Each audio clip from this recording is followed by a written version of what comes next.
Bom, como o Roger já falou, eu me chamo Matheus, tenho 25 anos, sou casado com a Amanda, eu tenho o Pedro, a Maria e a Lúcia, faço parte da comunidade Coração do Amado e é uma alegria muito grande ter vocês aqui para a gente compartilhar um pouco da palavra de Deus que foi ministrado no Evangelho de domingo, do 5º domingo da Quaresma.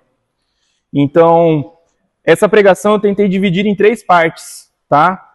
Para a gente falar um pouco sobre Deus, o amor de Deus e sobre como Deus nos amou, sendo que nós somos pecadores.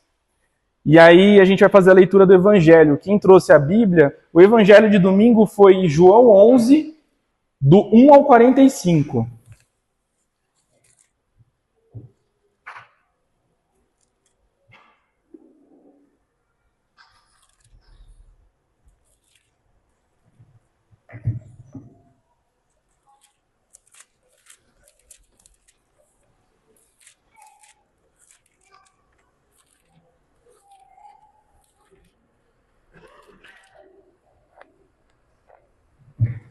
É um evangelho meio grande, tá?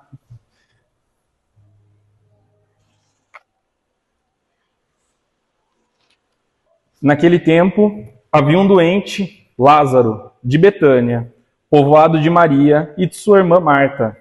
Maria era aquela que ungira o Senhor com bálsamo e lhe enxugara os pés com os cabelos. Seu irmão Lázaro se achava doente. As 2 irmãs mandaram então dizer a Jesus: Senhor, aquele que amas está doente.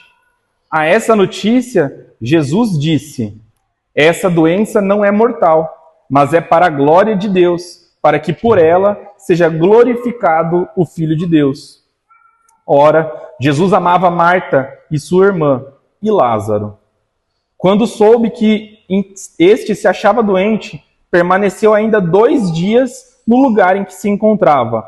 Só depois disse aos discípulos: vamos outra vez à Judeia. Seus discípulos disseram-lhe: Rabi, há pouco os judeus procuravam apedrejar-te, e vais outra vez para lá. Respondeu Jesus: não são 12 as horas do dia?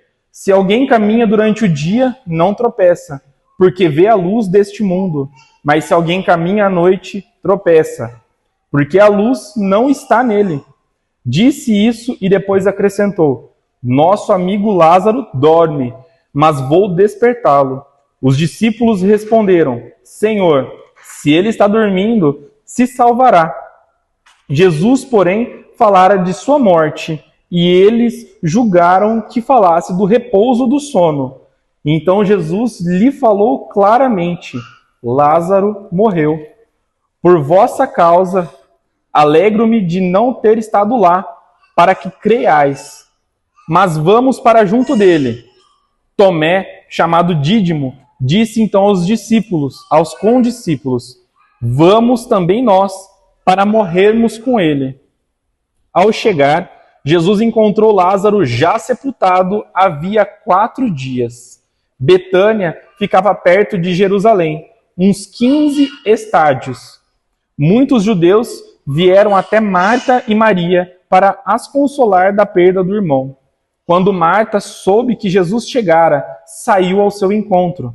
Maria, porém, continuava sentada em casa. Então disse Marta a Jesus: Senhor, se estivesses aqui, meu irmão não teria morrido, mas ainda agora sei que tudo o que pedires a Deus, ele te concederá. Disse-lhe Jesus: teu irmão ressuscitará. Sei, disse Marta, que ressuscitará na ressurreição, no último dia. Disse-lhe Jesus: eu sou a ressurreição. Quem crê em mim, ainda que morra, viverá. E quem vive e crê em mim, jamais morrerá. Crês nisso? Disse ela: sim, Senhor, eu creio que tu és o Cristo, o Filho de Deus que vem ao mundo. Tendo dito isso, afastou-se e chamou sua irmã Maria, dizendo baixinho: o mestre está aí e te chama. Esta, ouvindo isso, ergueu-se logo e foi ao seu encontro. Jesus não entrara ainda no povoado, mas estava no lugar em que Marta o fora encontrar. Quando os judeus que estavam na casa com Maria, consolando-a, viram-na levantar-se rapidamente e sair, acompanharam-na, julgando que fosse ao sepulcro para aí chorar. Chegando ao lugar onde Jesus estava, Maria, vendo, prostou-se a seus pés e lhe disse: Senhor, se estivesses aqui, meu irmão não teria morrido. Quando Jesus a viu chorar, e também os judeus que a acompanhavam, comoveu-se interiormente e ficou conturbado. E perguntou: Onde o colocastes? Responderam-lhe: Senhor, vem e vê. Jesus chorou. Diziam então os judeus: Vede como ele o amava. Alguns deles disseram: Esse que abriu os olhos do cego não poderia ter feito com que ele não morresse? Comoveu-se de novo Jesus e dirigiu-se ao sepulcro. Era uma gruta com uma pedra sobreposta. Disse Jesus: Retirai a pedra. Marta, a irmã do morto, disse-lhe: Senhor, já cheira mal, é o quarto dia. Disse-lhe Jesus: Não te disse que, se creres, verás a glória de Deus? Retiraram então a pedra. Jesus ergueu os olhos para o alto e disse: Pai, dou-te graças porque me ouviste. Eu sabia que sempre me ouves, mas digo isso por causa da multidão que me rodeia, para que creiam que me enviaste.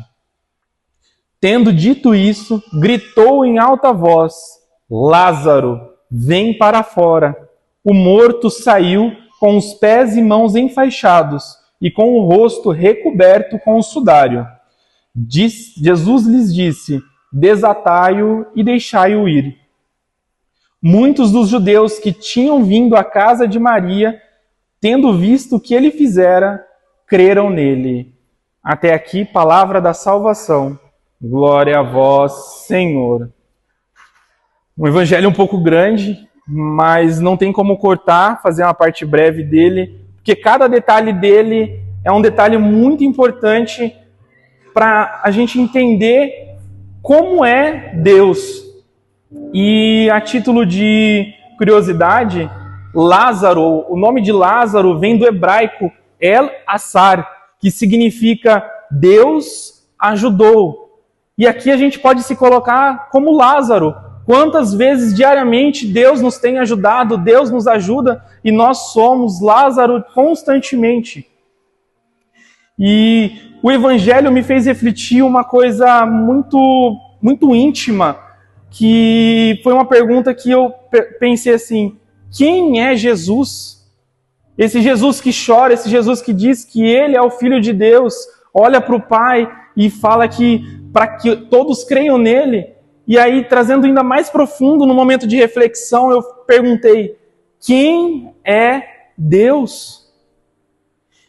E quando eu estava refletindo, me veio a passagem lá em Êxodo 3, quando Moisés estava lá no monte e recebera as palavras de Deus, de Yahvé, e ele com medo falou assim: Senhor, o que vou dizer quando os israelitas perguntarem quem é o Senhor, por quem que eu venho? E Deus respondeu: fala assim, eu sou aquele que sou. Deus, Ele é, antes de todas as coisas, tudo aquilo que a gente possa pensar. Muitos se falam, Deus é misericordioso, Deus é bondoso, Deus é justiça, mas antes disso tudo, Deus é.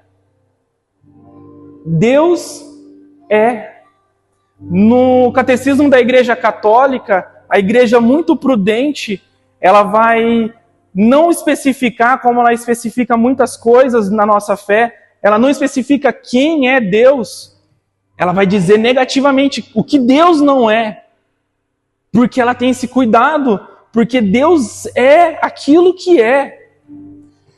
Mas tem uma pessoa que é o nosso baluarte, aquela pessoa com quem a gente se inspira na comunidade e que foi muito ousado em responder essa pergunta que estava no meu coração, que quem é Deus? E eu quero que esse versículo seja um versículo de vida para vocês, e que não é muito difícil de esquecer. É a 1 João, capítulo 4. Aí você pensa, 1 João 4. Aí você vai lá, versículo 8, 1, 4, 8. Ou 16. Aí vamos lá abrir para ver o que João está falando. 1 João, versículo 4, capítulo 4, versículo 8. Vamos lá, que eu vou abrir junto com vocês, que eu sei que vocês têm dificuldade, eu também tenho, para abrir aqui a Bíblia.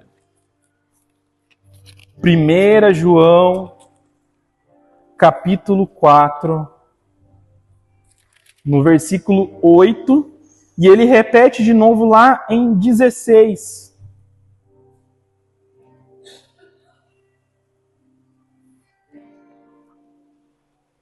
No finalzinho, na terceira parte do versículo 8, ele vai dizer, porque Deus é amor. E lá no 16 de novo, e nós temos reconhecido o amor de Deus por nós e nele cremos. Deus é amor. Olha a ousadia de São João em tentar definir Deus em uma palavra. E hoje essa palavra é tão banalizada em nossa vida. Ah, eu amo um hambúrguer, eu amo uma pizza, eu amo ficar em casa. E a gente acaba banalizando o sentido de Deus na nossa vida. São João foi tão específico em dizer que Deus é amor. Aquilo que São João dizia não é por reflexão. São João ele tinha um encontro com Deus. Ele repousou a cabeça em Jesus e escutou as batidas do teu coração. Então esse amor que ele fala não é um amor supérfluo, um amor inacansável. Ele diz que é um amor relacionável. É um amor com que eu me relaciono. E a gente percebe isso no evangelho que a gente acabou de ler, nos versículos 3 e 5, em que diz aqui, as duas irmãs mandaram dizer então a Jesus, Senhor, aquele que amas está doente. E depois mais lá para frente, ora, Jesus amava Marta e sua irmã e Lázaro. Esse amor é relacionável. Esse não é um amor difícil de alcançar. É um amor que um se entrega e o outro responde. Na encíclica Deus Caritas Est, que é a latim que Deus é amor, do Papa Bento XVI, vai nos dizer que o ser cristão, não só ser católico, mas o ser cristão, acreditar em Jesus Cristo, não nasce de uma ideia, de uma decisão, mas de um encontro com uma pessoa. E que pessoa é essa? Jesus. E aqui a gente percebe quem é Jesus. Humano e divino. Divino porque ele se revela a Marta, porque ela já era amiga de Jesus, então ele tinha essa afinidade de se revelar para aqueles com as pessoas que se revelavam com ele, assim como a samaritana disse, mestre, eu não tenho marido, e assim ele se revela para ela. Marta já era amiga de Cristo, então ele se revelou como Cristo para ela. Então, a gente percebe que Deus vai se relacionar e se revelar cada vez mais na sua divindade quando a gente se relaciona como uma pessoa, como nosso amigo, assim como fala no evangelho que a gente acabou de ler. E Marta, Maria e Lázaro eram amigos. Não eram pessoas que eram apóstolos, não eram discípulos, não eram padres, não eram pregadores, eram simplesmente amigos. E Jesus os amava. Eles não tinham cargo, eles tinham relacionamento com Cristo. E ele se revelou inteiramente para eles. E o outro contraste que a gente tem no Evangelho, que a gente acabou de ler, é no versículo 35, que eu acho que é a primeira revelação da paixão de Cristo, que é, e Jesus chorou. Aí eu faço uma analogia. Jesus chorou pela morte de Lázaro. Mas antes ele já tinha dito que Lázaro estava dormindo. Mas essa analogia que eu quero trazer aqui, que quantas vezes a gente está vivo, nós nos vemos vivos, mas nós estamos mortos por dentro. E Jesus chora. Chora porque nós não estamos vivos na presença dele, nós não estamos nos relacionando com ele. Jesus chora porque na paixão ele vai se entregar-se totalmente. Vida, morte, ressurreição. E nós não conseguimos entregar nem o nosso íntimo, aquilo que a gente guarda no mais escondido, aquilo que nós fazemos no secreto, nós acabamos nos escondendo dentro da tumba e morrendo. Jesus chora. É uma morte espiritual porque nós decidimos pecar. Nós buscamos onde Cristo não está. A palavra pecado é errar o alvo. A gente acaba errando o alvo, procurando onde Cristo não está. Procuramos nos relacionar onde Cristo não se relaciona. E isso pode ser até coisa boa. Ter amizades é bom, mas às vezes a gente dá mais importância às amizades do que a amizade com Cristo. Trabalhar é bom, mas às vezes nós damos mais importância ao trabalho do que o trabalho para Cristo. Nosso relacionamento com Cristo. E entrando na segunda parte, lá na 1 João 4,19, João vai falar também o que é o pecado.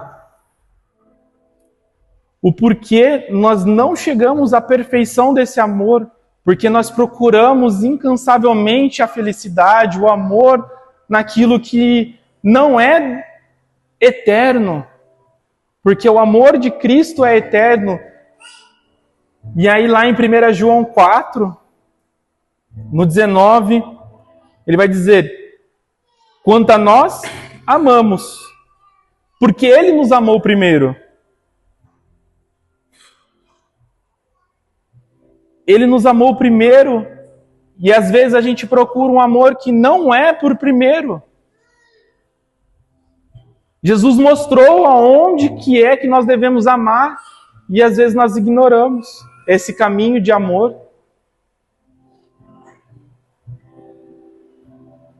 Se nós amamos é porque ele nos amou primeiro, e se nós pecamos é porque nós pecamos não achando esse amor que ele nos amou primeiro.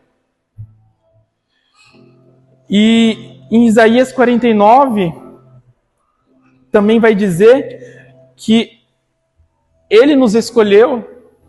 Em Jeremias 1,5, antes mesmo de ser concebido no ventre de nossa mãe, ele já nos conhecia, nos havia consagrado e nos feito profeta das nações.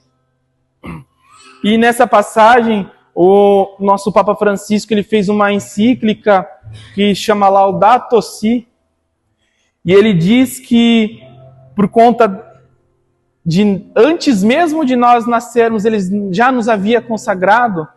Ele vai nos dizer assim: fomos concebidos no coração de Deus, e por isso cada um de nós é fruto de um pensamento de Deus.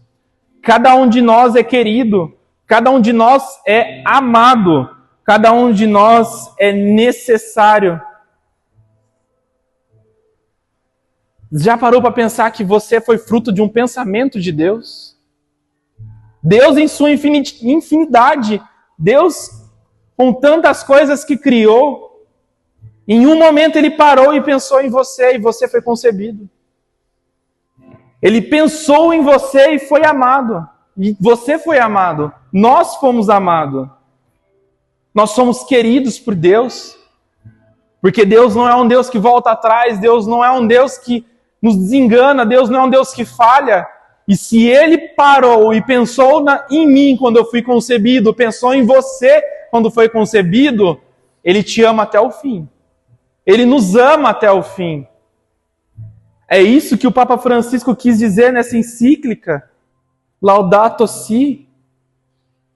Não só nascemos do coração de Deus, mas de um pensamento. Não somos fruto de uma paixão que passa, e sim de uma decisão. A decisão de Cristo foi até o fim. A decisão de Deus foi até o fim, em nos amar.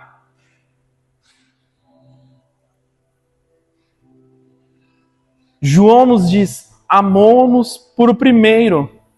Mas no Evangelho, antes mesmo, ele já diz, amou-nos até o fim, que é o tema desta pregação. Amou-nos até o fim. Quantas vezes o máximo que nós podemos dar para Deus é 5 minutos? Uma Ave Maria mal rezada, às vezes no carro, indo para o trabalho. Às vezes a gente vai tentar rezar em casa e os nossos filhos têm que sair correndo atrás, fazer alguma coisa. Ou senão a gente está acordando com o Frei Gilson e o sono bate e ele vai correndo nos mistérios e a gente está lá perdido. Ele vai falar uma leitura igual eu falei agora, a gente procura, a gente já perdeu e a gente não entendeu nada.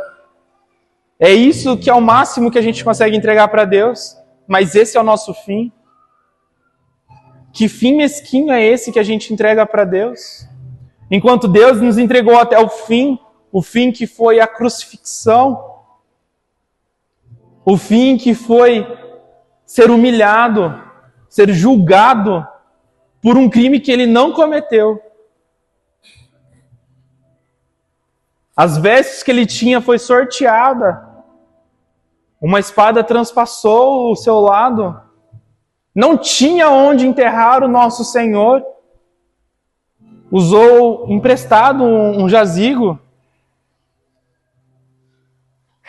E mesmo assim, apesar da humilhação até depois da morte, ele ressuscitou e foi ao encontro dos que ele amava. Ele ressuscitou por mim, por você, por todos nós. Ele não pensava em nós, nos nossos pecados em si. Ele nos via como aquele fruto de pensamento de Deus. Ele nos via na nossa maior potência. É essa pessoa, foi desse jeito que Jesus pensou no alto da cruz antes de morrer. Eu às vezes fico pensando, nossa Senhor, desse jeito tu entregastes a vida por mim? Mas não. Quando Jesus me olhou no alto da cruz, ele não olhou os meus pecados.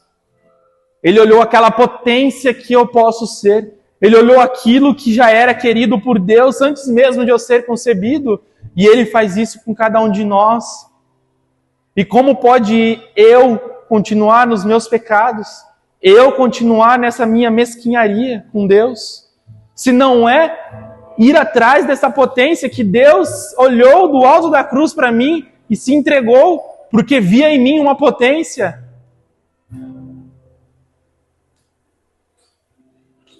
Essa potência da vida eterna que os santos vivem. Posso citar vários santos que em vida já realizaram milagres. No Atos dos Apóstolos já diz que a sombra de Pedro curava. Era a potência que Jesus via lá no alto da cruz em São Pedro. Ele não via que Pedro já tinha negado ele 3 vezes, mas via essa potência de Pedro como o primeiro Papa. Via que ele curava apenas com sua sombra. Era por isso que Jesus se entregou no alto da cruz para São Pedro. E qual que é esta potência que Jesus olhou para você e se integrou no alto da cruz?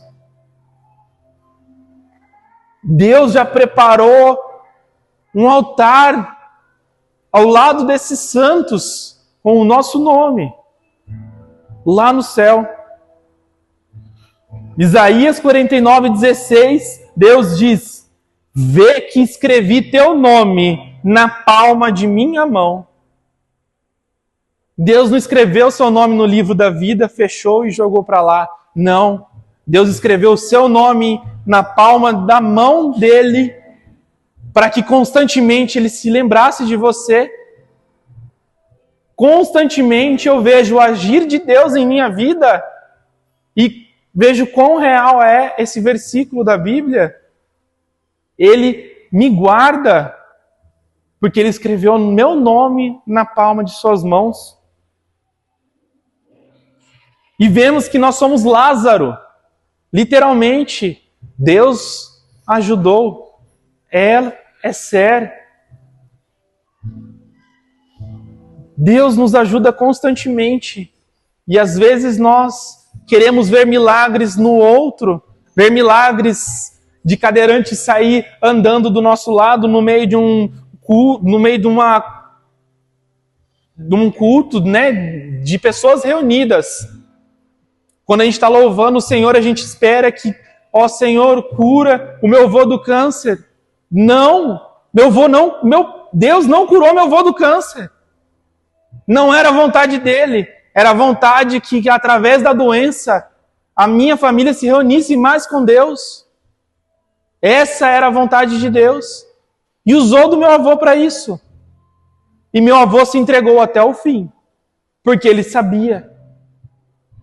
Queríamos nós, ele aqui neste momento, mas não.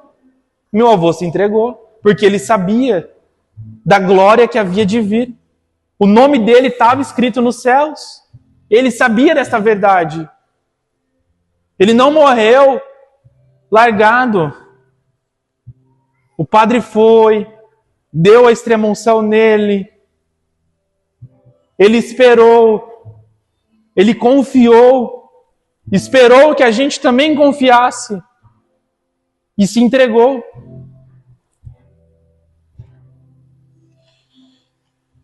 Como que é esse amor com Deus? Como pode nós, assim, pecadores, entender essa grandiosidade desse amor que é Deus? E emendando essa segunda parte do amor de Deus com o pecado, para esta parte final, vamos pensar como pensa o mundo, numa analogia. O noivo pega a sua noiva traindo. Para o mundo separa, não é para ti. Mas não, vamos pensar que ele é da igreja, ela também é da igreja, pecou. Mas de novo foi lá o noivo e pegou a noiva traindo. Ou vice-versa. Isso já não é motivo para acabar com o casamento que há de vir? Para o mundo, sim. Às vezes até para a gente que é da igreja, sim. Mas quantas vezes Jesus nos pegou traindo Ele no pecado? Todos os dias. Quantas vezes Jesus me pegou no meu pecado e não desistiu de mim? Quantas vezes Jesus me viu traindo Ele e Ele não me abandonou? É esse o amor de Jesus por mim? É esse o amor de Jesus por você? É um amor que nos ama até o fim. Davi, que foi uma pessoa muito escolhida por Deus, vai dizer lá no Salmo 130, se o Senhor levasse em conta as nossas faltas, quem haveria de subsistir? Isso é palavra de esperança para nós. Se o Senhor levasse em conta as minhas faltas, eu não haveria de subsistir. Lá, além da 1 João 4, que eu pedi para vocês decorarem, Deus vai nos responder em Isaías 54, no versículo 10. Os montes podem mudar de lugar e as colinas podem abalar-se, porém meu amor não mudará. Minha aliança de paz não será abalada, diz Yahvé, aquele que se compadece de ti. Mesmo com os meus pecados, mesmo com as minhas faltas, com a minha infidelidade com Cristo. Pode os montes mudarem de lugar, pode as colinas se abalarem. Eu posso caminhar longe do caminho que Deus preparou para mim. Eu posso ter amigos que Deus não preparou para mim. Eu posso fazer tudo aquilo que Deus não preparou para mim. Mas o amor de Deus por mim não mudará. A aliança de paz que Jesus fez comigo no alto da cruz não será abalada. Ele se compadece de mim, Ele se compadece de você. Se nós estamos nesta tumba, se nós estamos fedendo como Lázaro estava no pecado, Jesus mesmo assim retira a pedra e grita. No grego, essa parte que antes de Jesus chamar Lázaro, diz que ele gritou em alta voz. E a outra vez que vai repetir essas mesmas palavras nessa ordem é quando Cristo estava no alto da cruz e disse: Pai, em suas mãos eu entrego o meu espírito. E se nós somos como Lázaro, Cristo gritou: Mateus, saia para fora! E eu saí para fora da tumba. E todas as vezes que nós estamos no pecado, Ele grita o nosso nome.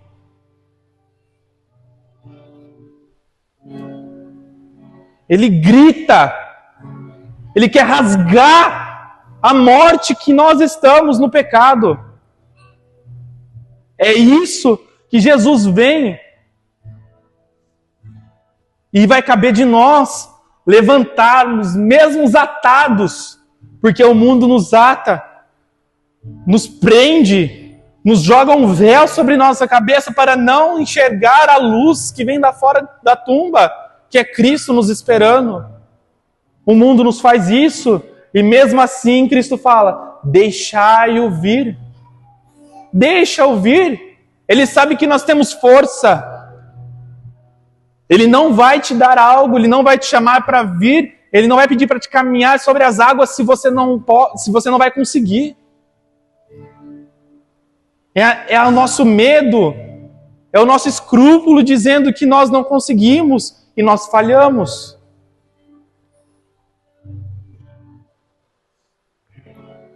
Isaías vai dizer: não tenhas medo, fui eu quem te resgatei.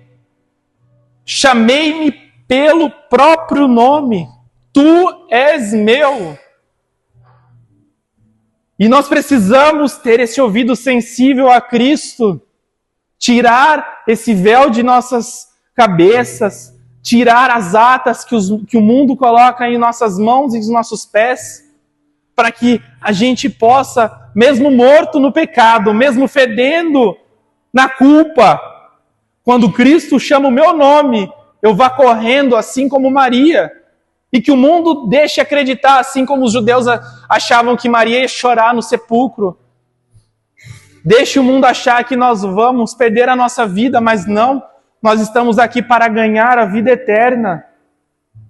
Deixe o mundo achar que nós estamos mortos, ou deixe o mundo achar que estamos dormindo, ou que a nossa derrota seja uma derrota eterna, mas não, é para a glória de Deus e do Filho de Deus, como Cristo disse para seus discípulos.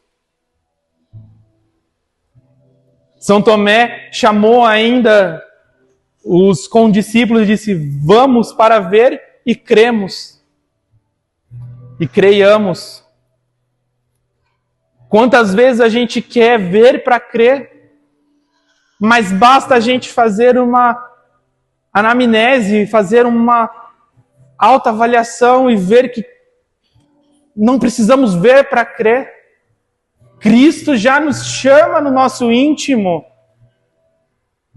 Santo Agostinho, em sua conversão, diz: quantas vezes eu procurei fora e tu estavas dentro, tão dentro que posso tocar.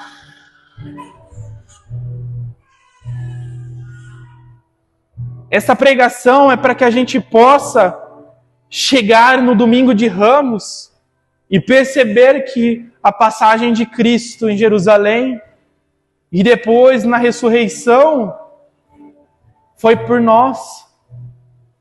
Quantas vezes nós saudamos Cristo entrando com palmas, colocamos em seus caminhos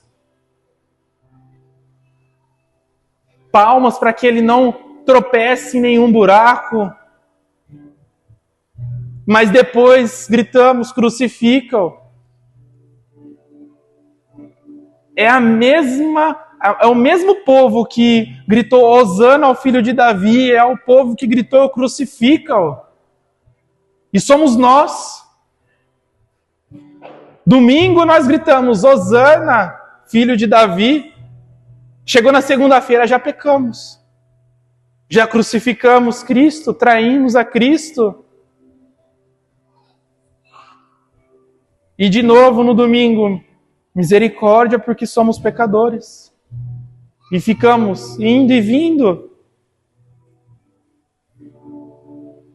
Cristo não quer que nós façamos esse caminho. Porque o inimigo tem uma arma muito letal em nossas vidas. Antes da gente pecar, ele nos faz lembrar da misericórdia de Deus. E nós pecamos, porque Deus é misericordioso. Só que depois que pecamos, o inimigo vem e nos lembra da justiça de Deus. E nós nos desesperamos, não esperamos mais em Cristo. Essa é a armadilha que o inimigo nos faz para nos tirar do caminho de Deus. Que nós possamos sair daqui entendendo que o inimigo nos faz isso e que nós façamos o contrário. Antes de pecar, na ocasião de pecado, nós lembrarmos da justiça de Deus. Que nós, com certeza, não cairemos no pecado. E se mesmo assim for mais forte que nós, que a misericórdia de Deus nos resgata do pecado, que nós não nos desesperamos. As palavras dessa noite de encontro com Cristo é um encontro pessoal. Cristo te chama pelo nome. Cristo quer te tirar da tumba. Nós não entendemos o porquê Ele nos escolheu. Porque a gente olha pensando no nosso passado, pensando em como estamos hoje, mas Cristo, que vê além, Ele vê a nossa potência. Como o Roger diz, que aqui vai ser avivado ministérios, que aqui vai se levantar profetas, que aqui vai se levantar coordenadores de movimentos, que aqui vai se levantar pais e mães de famílias santas. Aqui é o encontro pessoal com Cristo. E Ele quer te mostrar nesta noite esta potência que você é. Não que você vai ser, você é esta potência que Cristo pensa de ti. Que Cristo vê em ti. Cristo te chama para fora da tumba pelo nome. Rafaela, venha para fora. Igor, venha para fora. Diego, venha para fora.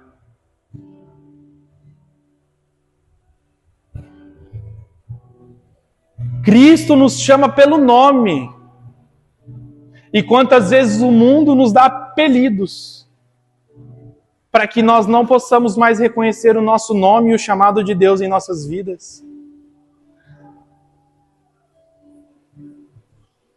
Que nesta noite a gente possa sair com esse sentimento que Deus é amor, Deus escolheu-me, não só por uma paixão que passa, mas por uma decisão infinita nos tem um lugar reservado no céu, ao lado dos seus santos e anjos.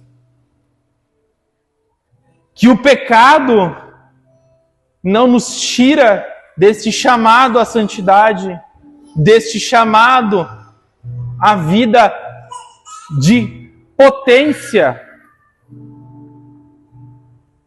Que nós possamos reconhecer que Cristo é o nosso Salvador na cruz e que nós possamos se preparar nesta Semana Santa que há de vir, que possa ser uma Semana Santa divisora de águas.